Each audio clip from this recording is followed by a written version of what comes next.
अब देखिए question number 124। 124 में बच्चों इस तरह से फिनॉल दिया हुआ है, ठीक है, और फिनॉल में इस तरह से 3 डबल बॉन्ड होता है OH। फिर उसके बाद देखिए यहाँ पर कहा गया है कि H2 निकेल किया गया है। आप जानते हो कि H2 निकेल क्या करता है, अल्कीन को अल्केन में बदलता है, अल्कीन को अल्केन में बदलता है। साथ ही साथ जो है हाई प्रेशर एंड टेम्परेचर लिया गया है, वो इसलिए क्योंकि आप जानते हो कि ये एरोमेटिक कंपाउंड है, तो ये अपनी एरोमेटिसिटी को आसानी से लॉस तो नहीं करना चाहेगा, इसलिए इसको हाई प्रेशर टेम्परेचर पर जो है इसका रिडक्शन हम लोग करते हैं। तो फाइनली जो है ये किस में कन्वर्ट हो जाएगा, ये इस तरह से साइक्लोहेक्सेनॉल में कन्वर्ट हो जाएगा, ठीक है।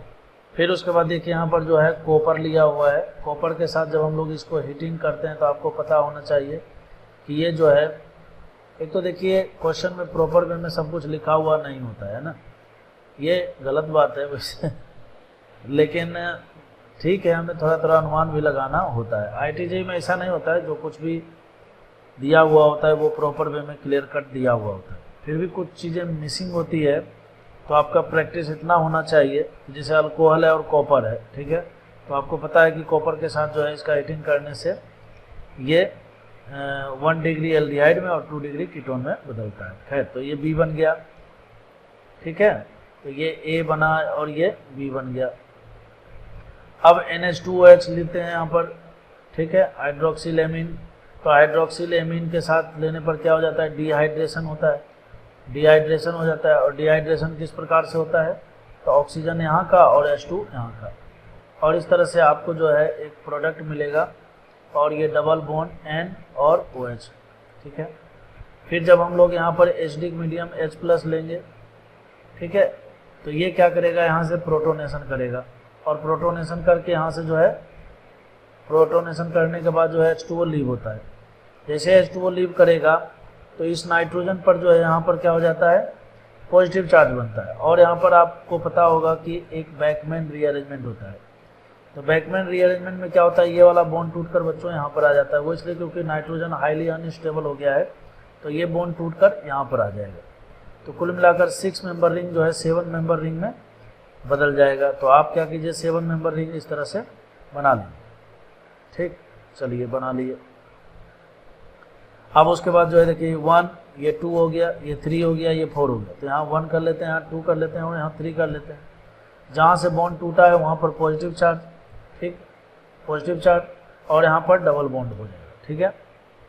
अब उसके बाद देखिए यहाँ पर क्या दिया हुआ है, OH- दिया हुआ है। तो OH- जब हम लोग इस पर अटैक करवाएंगे, ठीक है, तो ये इस तरह से देखिए यहाँ पर क्या हो जाएगा, यहाँ नाइट्रोजन ले लेते हैं, ठीक, 7 मेंबर का रिंग, यहाँ डबल बॉन्ड और ये OH हो गया।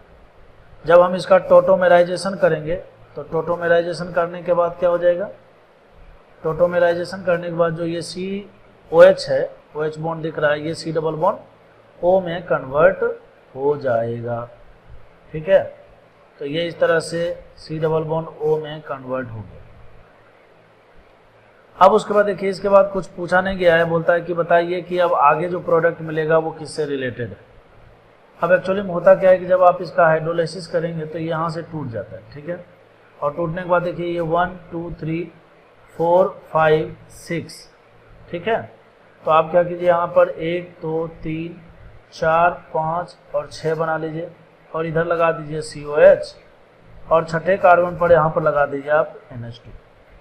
इसको बोलते हैं 6 एमिनो हेक्सेनोइक एसिड, कैप्रोइक एसिड भी बोलते हैं, ठीक है, कैप्रोलैक्टम भी बोलते हैं इसको, ये जो ये है। और ये कैप्रोलैक्टम जो है, कहने का मतलब ये जो कंपाउंड मिला है आपको 6 एमिनो हेक्सेनोइक एसिड, कैप्रोइक एसिड, ये क्या करता है ना, पॉलीमराइजेशन करके, पॉलीमराइजेशन कैसे करता है, तो इसके 2 मॉलिक्यूल्स आपस में, 2 या 2 से अधिक मॉलिक्यूल जब आपस में मिलते हैं तो यहाँ पर जो है कंडेंसेशन रिएक्शन होता है, ठीक है। तो उसमें क्या होता है कि यहाँ से इधर का H और इधर का H2 और इधर का O आपस में मिलकर जो है मैंने वाटर मॉलिक्यूल मिलते हैं, और आपस में जो है फाइनल प्रोडक्ट जो है ये नाइलॉन 6 बनाएगा, ठीक है। इसके बाद कहने का मतलब है कि ये फिर वही पॉलीमर से रिलेटेड हो जाता है। आपको पता होना चाहिए कि इसका कंडेंसेशन करने से हमें नाइलॉन 6 मिलता है। ठीक है, बस। अब उसके बाद देखिए क्वेश्चन नंबर 125 देखते हैं। 125 में देखिए इस तरह से दिया हुआ है, मिथाइल कीटोन है, तो मिथाइल विनाइल कीटोन है, तो विनाइल तो सबसे पहला number C double bond C, और उसके बाद कीटोन है तो इस तरह से, और एक तरफ मिथाइल है। चलो बहुत बढ़िया। अब कहता है कि यहाँ पर देखिए लिथियम कॉपर मिथाइल है, लिथियम कॉपर, तो ये आपको पता है तो ये गिलमेंस रिएजेंट होता है, तो Li पर प्लस और इस पूरे पर माइनस। बेसिकली आपको यहाँ से जो है Me माइनस के रूप में जो है ना न्यूक्लियोफाइल मिलता है, और ये जो न्यूक्लियोफाइल मिलता है ये एक स्ट्रॉन्ग न्यूक्लियोफाइल है। ठीक है, तो आप खुद सोच कर देखिए कि ये स्ट्रॉन्ग न्यूक्लियोफाइल कहाँ पर अटैक करना पसंद करेगा। ये अटैक करना पसंद करेगा उस कार्बन पर जहाँ पर पॉजिटिव चार्ज ज़्यादा से ज़्यादा है। तो देखिए वैसे तो नियमानुसार इसको इस कार्बोनिल कार्बन पर अटैक करना चाहिए, लेकिन इस कार्बोनिल कार्बन पर उतना पॉजिटिव चार्ज नहीं है जितना होना चाहिए। क्यों? क्योंकि देखिए इधर से प्लस आई इफेक्ट और इधर से जो है रेजोनेंस करके इलेक्ट्रॉन इधर इस डायरेक्शन में पुश हो रहा है। ठीक है, तो कहने का मतलब है कि इस कार्बन पर केवल इलेक्ट्रोनिगेटिविटी के कारण पॉजिटिव चार्ज डिफरेंस हो तो रहा है, लेकिन दोनों तरफ से इलेक्ट्रॉन देने वाले ग्रुप हैं, तो इस कार्बन पर पॉजिटिव चार्ज की संख्या घट भी रही है। तो ऐसी स्थिति में इसका यहाँ पर रिएक्शन तो होगा, ये यहाँ पर अटैक कर सकता है, लेकिन ये उतना स्टेबल और उतना मेजर उतना फास्ट प्रोडक्ट नहीं देगा जितना दूसरी जगह। तो दूसरी जगह देखिए कैसे देगा।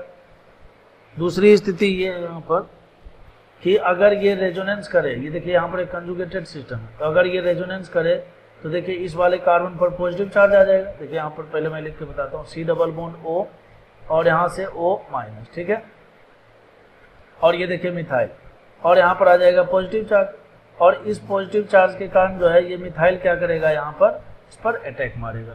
ठीक है, और अटैक मारेगा तो क्या हो जाएगा बच्चों, यहाँ से देखिए C और इससे जुड़ जाएगा Me और C डबल बॉन्ड C, फिर उसके बाद जो है यहाँ से O माइनस हो जाएगा। ठीक है, और फिर उसके बाद जो है यहाँ पर Me। हम जानते हैं कि क्या बोलते हैं, C डबल बॉन्ड O में स्ट्रेंथ ज़्यादा होता है, तो ये इधर अटैक करेगा तो ये C माइनस बनाएगा, बाद में प्रोटॉन वगैरह लेकर, और ये जो है प्रोडक्ट आपको देखिए कौन सा मिलेगा, 1 2 3 4 5, 5 कार्बन होना चाहिए, 1 2 3 4 5, यही है ऑप्शन नंबर ए इसका देखिए करेक्ट आंसर।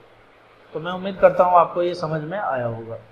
देखिए इसमें सबसे इम्पोर्टेंट बात यही है कि ये इस कार्बोनिल कार्बन पर अटैक करेगा कि नहीं करेगा। आप हमेशा ध्यान रखिए कि कोई भी न्यूक्लियोफाइल जो है, ठीक है, न्यूक्लियोफाइल, ये बात बिल्कुल सही है कि कार्बोनिल कार्बन पर अटैक करेगा, लेकिन उस साइड पर ये अटैक करके फास्ट रिएक्शन स्टेबल प्रोडक्ट देगा जहाँ पर इसको ज़्यादा से ज़्यादा पॉजिटिव चार्ज दिखेगा। कहने का मतलब यह है कि ये एक अच्छे इलेक्ट्रोफाइल पर अटैक करना पसंद करेगा। ठीक है।